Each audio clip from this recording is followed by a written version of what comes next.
अस्सलाम वालेकुम स्टूडेंट्स, आज हम करने जा रहे हैं नेक्स्ट प्रॉब्लम्स जो कि है हमारी problem number 3 from chapter number 12 that is electrostatics.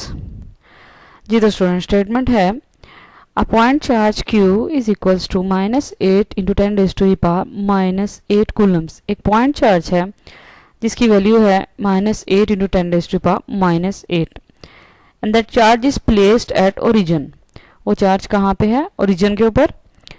Find हमने क्या करना है? Calculate electric field. Electric field simply जिसे हम इलेक्ट्रिक फील्ड स्ट्रेंथ भी पढ़ चुके हैं, ये सेम वही चीज़ है। एट ए पॉइंट, कहाँ पे कैलकुलेट करनी है? At a point 2 metre from the origin. 2 metre from the origin. अब उसने डायरेक्टली आपसे ये नहीं कहा 2 मीटर फ्रॉम द चार्ज, लेकिन मतलब एक ही है क्योंकि आपका चार्ज ओरिजिन पे ही प्लेस है। तो 2 मीटर चाहे ओरिजिन से हो या 2 मीटर चार्ज से हो, कोई फर्क नहीं पड़ता। लेकिन उसने जो है वो डायरेक्शन बता दी है कि जो इलेक्ट्रिक फील्ड है, क्योंकि चार्ज के जो है वो इर्द गिर्द सब डायरेक्शन में होगी, लेकिन हमने किस डायरेक्शन में फाइंड करनी है? That is Z axis.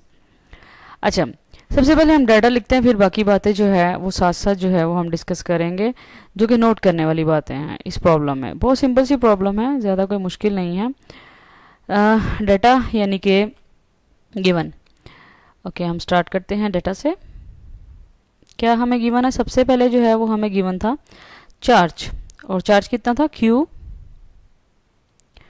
Is equals to -8 into 10 raise to the power -8 coulombs. अब ये चार्ज जो है वो ओरिजिन पे पड़ा हुआ था, और हमने इलेक्ट्रिक फील्ड जहाँ कैलकुलेट करनी है वो डिस्टेंस इस चार्ज से या ओरिजिन से कितना था? 2 मीटर्स। मैंने इलेक्ट्रिक फील्ड इसलिए लिखा क्योंकि वो हम टू फाइंड के अंदर लिखेंगे। हमने फाइंड क्या करना है students? That is electric field. तो हम यहाँ पे हेडिंग दे लेते हैं टू फाइंड। जो चीज़ हमें जो है वो रिक्वायर्ड है या जो W हमारा अननोन है, दैट इज E। अच्छा स्टूडेंट्स, अब यहाँ पे एक बड़ी इंपॉर्टेंट बात है, अब उसने मैग्नीट्यूड का वर्ड भी यूज़ नहीं किया ना, और साथ में डायरेक्शन उसने डायरेक्टली इनडायरेक्टली बता दी है कि हमने जो इलेक्ट्रिक फील्ड है जब वो जी एक्सिस के लॉन्ग फाइंड करनी है, तो इनडायरेक्टली उसने डायरेक्शन स्पेसिफाई कर दी है। सो हमें यहाँ पे एरो का निशान डालना ज़रूरी हो जाता है, ठीक है। अगर वो ये सिर्फ ये कह रहा था कि calculate electric field at a point 2 metre, that's it, लेकिन वो z axis, x axis, Y axis कुछ ना बताता, तो इट मीन्स कि उसने डायरेक्शन स्पेसिफाई नहीं की है, तो हमने सिर्फ जो है वो मैग्नीट्यूड से काम चला लेना था। लेकिन यहाँ पे उसने क्योंकि जो है वो स्पेशली पॉइंट आउट कर दिया है कि जो हमने इलेक्ट्रिक फील्ड फाइंड करना है वो किस डायरेक्शन में फाइंड करना है? That should be in on the Z axis. इसको हम फिगर से भी देख लेते हैं, लेकिन उससे पहले सिर्फ एक चीज़ चेक कर लेते हैं कि क्या हमारे यूनिट्स जो हैं वो ऐसे यूनिट्स में हैं। जी, तो Q चार्ज कूलम में है, जो कि ऐसे यूनिट है। डिस्टेंस जो है वो हमारा मीटर्स में है। तो हमें यहाँ पे जो है एक बात तो क्लियर होगी कि हमारे यूनिट्स ऑलरेडी किस में हैं? SI यूनिट्स हैं। अच्छा, अब ये जी एक्सिस में होने का क्या मतलब है? सिंपली आपके पास अगर जो है वो आप तीनों कोऑर्डिनेट्स जो है वो ड्रॉ कर लेते हैं, that is X axis, Y axis and Z axis, लेकिन जो आपका चार्ज होगा वो कहाँ पे होगा? चार्ज हमारा है ओरिजिन पे प्लेस्ड है। चलें जी, लेट्स से ये हमारा एक्स एक्सिस है और ये हमारा जो है वो वाई एक्सिस है और ये हमारा जी एक्सिस हो जाएगा। और चार्ज जो है वो हमारा ऑलरेडी कहाँ पे है? ओरिजिन पे है, जो कि है हमारा Q।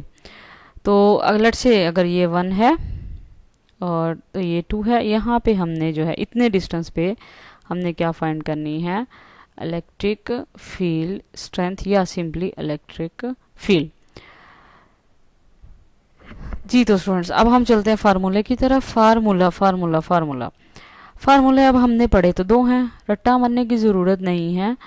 जितने भी आपके जो भी फिजिकल क्वांटिटी आपने फाइंड करनी होगी, आप उससे रिलेटेड सारे एक्सप्रेशंस जो है वो अपने माइंड में लेके, क्योंकि नेक्स्ट चैप्टर्स में जाके आप देखेंगे कि सिर्फ एक क्वांटिटी के लिए एक ही रिलेशन नहीं दिया होगा, उसकी डिफरेंट फॉर्म्स हो सकती हैं। अच्छा, अब हमने चैप्टर में जो है वो इलेक्ट्रिक फील्ड के लिए अभी तक जहाँ तक ये न्यूमेरिकल प्रॉब्लम जो है वो रिक्वायर करता है आपका नॉलेज, वहाँ पे हमने 2 टर्म्स जो है वो 2 रिलेशंस जो है वो हमने ई के देखे। सबसे पहली चीज़ जो हमने पढ़ी थी that was E was defined as force per unit charge, ठीक है। और दूसरी चीज़ हमने पढ़ी है, आती तो वो इसी फार्मूले से है, that was 1/4 pi epsilon not, या के लिख लें, के क्यू और आर स्क्वायर, और साथ में इसके क्या था यहाँ पे यूनिट वेक्टर था, जिससे ये किस में कन्वर्ट हो रहा था, वेक्टर में।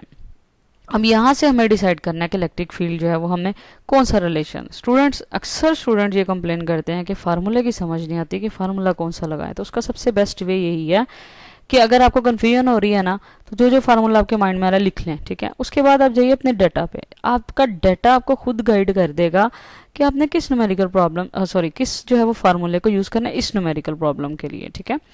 तो क्या आपके फार्मूले के अंदर आपके डाटा के अंदर आपको जो है वो फोर्स गिवन है? नो, सिर्फ आपको दो चीज़ें गिवन है, that is Q and R. तो क्यू जो है वो हमारा दोनों के अंदर आ रहा है, ठीक है, लेकिन फोर्स क्योंकि नहीं है, सो हम फर्स्ट वाला रिलेशन जो है वो यूज़ नहीं कर सकते। तो ये हमारा माइनस हो गया, तो इट मीन्स कि हमारा जो फार्मूला आएगा वो आएगा सेकंड वाला। चलें जी, हमारी फार्मूला की जो है वो सिलेक्शन हो गई है फाइनली। तो फार्मूला जब सिलेक्ट हो जाए तो सिर्फ क्या आ जाती है हमारी कैलकुलेशंस। तो हम कैलकुलेशंस की तरफ चलते हैं। कैलकुलेशन मैंने फर्स्ट न्यूमेरिकल में अच्छी खासी जो है वो डिटेल्स में आपको बताया था मेथड, कि आपने कैलकुलेशन से घबराना नहीं, और कैलकुलेशंस के स्टेप भी जो है वो मिस नहीं करने, क्योंकि इनकी वेटेज होती है एग्जाम्स के अंदर। आल्दो के 3 मार्क्स का जो है वो न्यूमेरिकल होता है जी। तो अब हम इसमें सब्स्टिट्यूट करते हैं वैल्यूज़, और सबसे पहले जो है वो हमारी आएगी के कांस्टेंट की वैल्यू। अच्छा, यहाँ पे एक और बात मैंने स्टार्ट में बताया कि आप ऐसा भी कर सकते हैं कि न्यूमेरिकल के लिए पहले आप जो है वो सिंपली मैग्नीट्यूड फाइंड करें, और एन पे जाके जो यूनिट वेक्टर है उसको जो है वो साथ मल्टीप्लाई कर दें तो वेक्टर बन जाएगा। और दूसरा ये आप भी कर सकते हैं कि आप स्टार्ट से ही जो है वो वेक्टर फॉर्म लेके चलें, और उसके अंदर जो है वो आप वैल्यूज़ जो है वो सब्स्टिट्यूट कर दें, जैसे आप कन्वीनियंट हो। नाउ के की वैल्यू है 9 × 10⁻⁹, और जो हमारा चार्ज है दैट इज़ -8 × 10⁻⁻8 कूलम्स, और बटे के नीचे हमारा डिस्टेंस जो है दैट इज़ 2 स्क्वायर। अच्छा स्टूडेंट, अब मैंने जैसा कि पहले बताया कि आप चाहें तो यहाँ ये सिर्फ मैग्नीट्यूड को सॉल्व करें, लेकिन फिर आपको इस ई के ऊपर आपने जो है वो एरो नहीं डालना, ठीक है। यानी कि आप सिर्फ जो है वो क्या लिखेंगे ई, अगर आप सिर्फ मैग्नीट्यूड लेके चलते हैं, और लास्ट में जाके आप जो है वो साथ यूनिट वेक्टर जो है वो लिख सकते हैं। दूसरी ऑप्शन आपके पास ये है कि जैसे मैंने लिखा है कि आप जो वैल्यूज पुट करें और यहाँ पे आप मेंशन कर दें कि क्योंकि हमने जो है वो इलेक्ट्रिक फील्ड किसके लॉन्ग कैलकुलेट करनी है, जी एक्सिस के लॉन्ग। तो हमें पता है कि जी एक्सिस के लिए जो हमारा स्पेसिफिक जो यूनिट वेक्टर होता है वो होता है के। तो हम जो है वो यहाँ पे जो है वो क्या लिख लेंगे, के यूनिट वेक्टर, क्योंकि एक्स एक्सिस के लॉन्ग क्या होता है आई, वाई एक्सिस के लॉन्ग जब हम मूव करते हैं तो वहाँ पे हम यूनिट वेक्टर कौन सा लेते हैं, जे, और जी एक्सिस के लॉन्ग जो हमारा यूनिट वेक्टर होगा दैट वुड बी के यूनिट वेक्टर। ठीक है स्टूडेंट्स, आपको ये क्लियर हो गया। तो हम नेक्स्ट जो है वो चलते हैं, एक दफ़ा मैं फिर रिपीट कर देती हूँ, क्योंकि हमने इलेक्ट्रिक फील्ड कैलकुलेट करना है जी एक्सिस के अलोंग। तो जी एक्सिस के अलोंग हमारा जो यूनिट वेक्टर होता है वो होता है के। तो इस आर की जगह पे जो हमारा फार्मूले के अंदर आर है, क्योंकि अब हमने बता दिया है कि हमारा जो है वो यूनिट वेक्टर जी एक्सिस के अलोंग है, तो आर क्या होगा, के होगा। ठीक है, ये के इस तरह से आता है इस यूनिट वेक्टर आर, क्योंकि आर तो जो है वो जनरली यूज हो रहा है ना, ठीक है, लेकिन के जो है वो स्पेसिफाई कर देता है कि ये जी एक्सिस के लॉन्ग डायरेक्शन है। अब हम इसको सॉल्व करते हैं। अच्छा, मैंने बताया था जी कि आप जो वो बटे के ऊपर अलग से सॉल्व कीजिए और बटे के नीचे अलग से। तो 9 × -8 that would give you -72 multiply by now 10 to the power, वो सारी कलेक्ट कर लेते हैं, 9 -8 डिवाइडेड बाय 2 स्क्वायर आ जाएगा हमारे पास 4, और साथ में हमारा आ जाएगा के यूनिट वेक्टर। इसको आप जो है वो 72 को जो है वो 4 से जब आप डिवाइड करेंगे दैट वुड गिव यू -18, और 10 की पावर हमारे पास आ जाएगी 10 to the power 1 + 1, because 9 multiply by 9 -8 आ जाएगा आपके पास 1। अब हम इसको साइंटिफिक नोटेशन में लिखना चाहते हैं, क्योंकि हमारा फाइनल आंसर किस में होना चाहिए, साइंटिफिक नोटेशन में।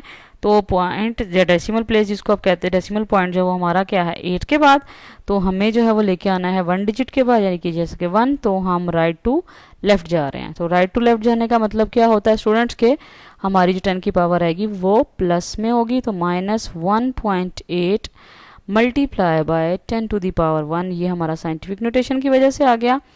और साथ में हमारा जो ऑलरेडी 10 की पावर है वो आ गया, और साथ में आ गया हमारा के यूनिट वेक्टर। ठीक है, तो फाइनल आंसर हमारा आ गया स्टूडेंट्स इलेक्ट्रिक फील्ड स्ट्रेंथ का, जो कि हमने फाइंड करना था E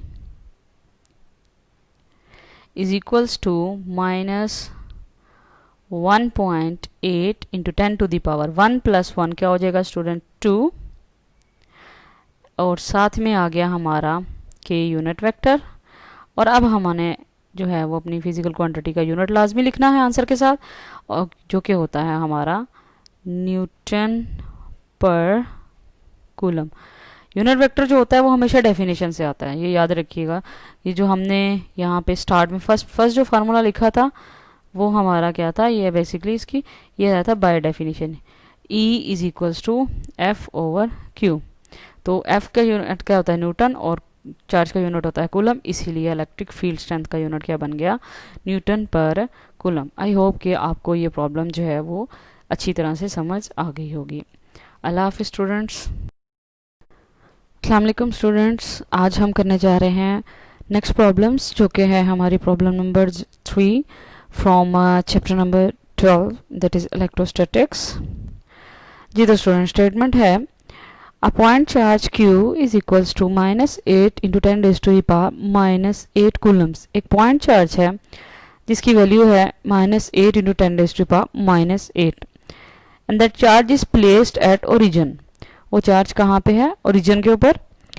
फाइंड हमने क्या करना है, calculate electric field. Electric field simply जिसे हम इलेक्ट्रिक फील्ड स्ट्रेंथ भी पढ़ चुके हैं, ये सेम वही चीज़ है।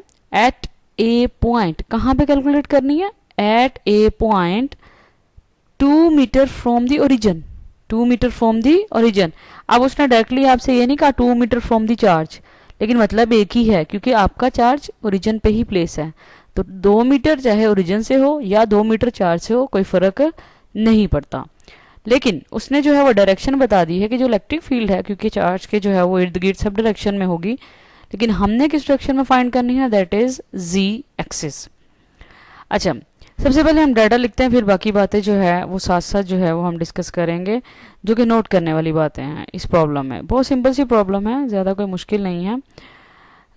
डाटा यानी कि गिवन। ओके, हम स्टार्ट करते हैं डाटा से।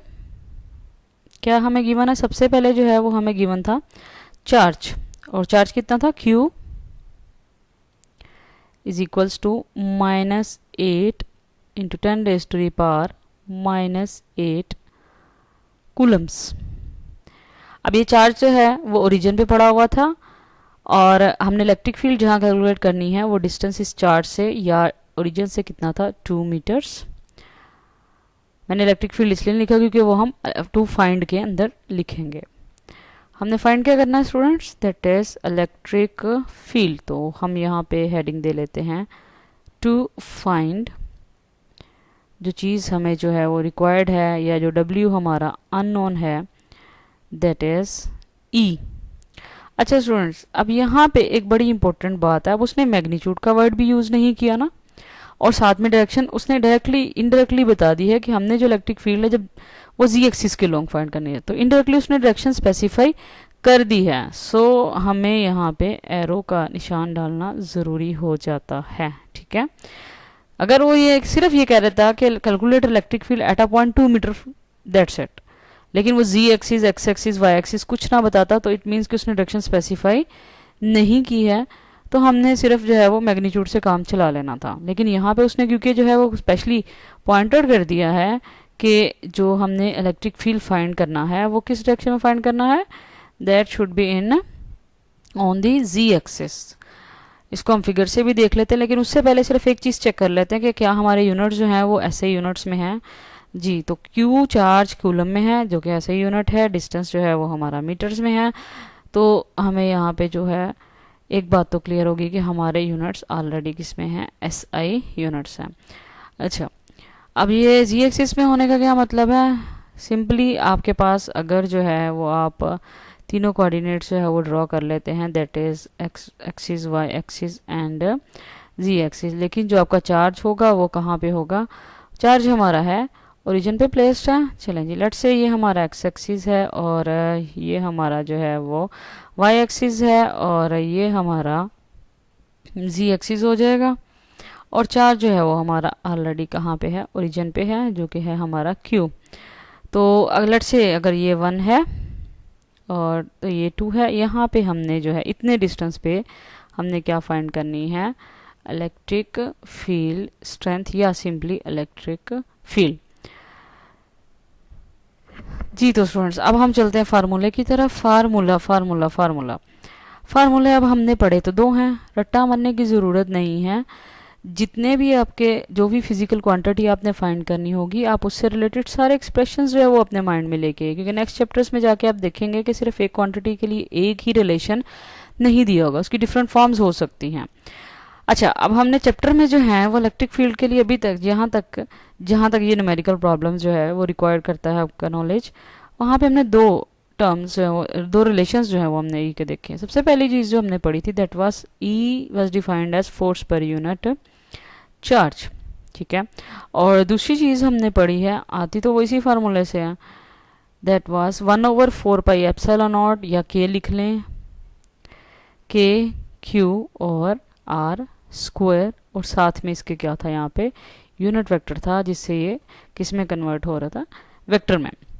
अब यहाँ से हमें डिसाइड करना है कि इलेक्ट्रिक फील्ड जो है वो हमें कौन सा रिलेशन। स्टूडेंट्स, अक्सर स्टूडेंट ये कंप्लेन करते हैं कि फार्मूले की समझ नहीं आती कि फार्मूला कौन सा लगाएं। तो उसका सबसे बेस्ट वे यही है कि अगर आपको कन्फ्यूजन हो रही है ना, तो जो जो फार्मूला आपके माइंड में आ रहा है लिख लें, ठीक है। उसके बाद आप जाइए अपने डाटा पे, आपका डाटा आपको खुद गाइड कर देगा कि आपने किस न्यूमेरिकल प्रॉब्लम किस जो है वो फार्मूले को यूज़ करना है इस न्यूमेरिकल प्रॉब्लम के लिए, ठीक है। तो क्या आपके फार्मूले के अंदर आपके डाटा के अंदर आपको जो है वो फोर्स गिवन है? नो, सिर्फ आपको 2 चीज़ें गिवन है, that is Q and R। तो Q जो है वो हमारा दोनों के अंदर आ रहा है, ठीक है, लेकिन फोर्स क्योंकि नहीं है, सो हम फर्स्ट वाला रिलेशन जो है वो यूज़ नहीं कर सकते। तो ये हमारा माइनस हो गया, तो इट मीन्स कि हमारा जो फार्मूला आएगा वो आएगा सेकंड वाला। चलें जी, हमारी फार्मूला की जो है वो सिलेक्शन हो गई है फाइनली। तो फार्मूला जब सिलेक्ट हो जाए तो सिर्फ क्या आ जाती है हमारी कैलकुलेशंस। तो हम कैलकुलेशंस की तरफ चलते हैं। कैलकुलेशन मैंने फर्स्ट न्यूमेरिकल में अच्छी खासी जो है वो डिटेल्स में आपको बताया था मेथड, कि आपने कैलकुलेशन से घबराना नहीं, और कैलकुलेशंस के स्टेप भी जो है वो मिस नहीं करने, क्योंकि इनकी वेटेज होती है एग्जाम्स के अंदर।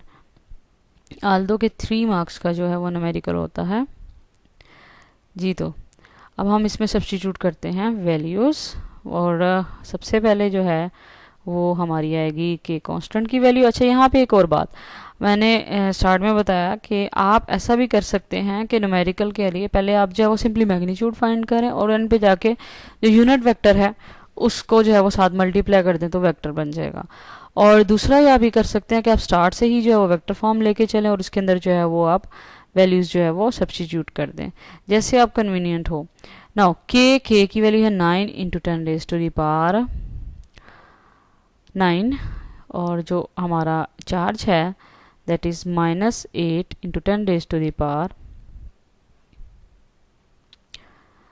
10⁻⁻8 कूलम्स, और बटे के नीचे हमारा डिस्टेंस जो है दैट इज़ 2 स्क्वायर। अच्छा स्टूडेंट, अब मैंने जैसा कि पहले बताया कि आप चाहें तो यहाँ ये सिर्फ मैग्नीट्यूड को सॉल्व करें, लेकिन फिर आपको इस ई के ऊपर आपने जो है वो एरो नहीं डालना, ठीक है। यानी कि आप सिर्फ जो है वो क्या लिखेंगे ई, अगर आप सिर्फ मैग्नीट्यूड लेके चलते हैं, और लास्ट में जाके आप जो है वो साथ यूनिट वेक्टर जो है वो लिख सकते हैं। दूसरी ऑप्शन आपके पास ये है कि जैसे मैंने लिखा है कि आप जो वैल्यूज पुट करें और यहाँ पे आप मेंशन कर दें कि क्योंकि हमने जो है वो इलेक्ट्रिक फील्ड किसके लॉन्ग कैलकुलेट करनी है, जी एक्सिस के लॉन्ग। तो हमें पता है कि जी एक्सिस के लिए जो हमारा स्पेसिफिक जो यूनिट वेक्टर होता है वो होता है के। तो हम जो है वो यहाँ पे जो है वो क्या लिख लेंगे, के यूनिट वेक्टर, क्योंकि एक्स एक्सिस के लॉन्ग क्या होता है आई, वाई एक्सिस के लॉन्ग जब हम मूव करते हैं तो वहाँ पे हम यूनिट वेक्टर कौन सा लेते हैं, जे, और जी एक्सिस के लॉन्ग जो हमारा यूनिट वेक्टर होगा दैट वुड बी के यूनिट वेक्टर। ठीक है स्टूडेंट्स, आपको ये क्लियर हो गया। तो हम नेक्स्ट जो है वो चलते हैं। एक दफ़ा मैं फिर रिपीट कर देती हूँ, क्योंकि हमने इलेक्ट्रिक फील्ड कैलकुलेट करना है जी एक्सिस के अलोंग। तो जी एक्सिस के अलोंग हमारा जो यूनिट वेक्टर होता है वो होता है के। तो इस आर की जगह पे जो हमारा फार्मूले के अंदर आर है, क्योंकि अब हमने बता दिया है कि हमारा जो है वो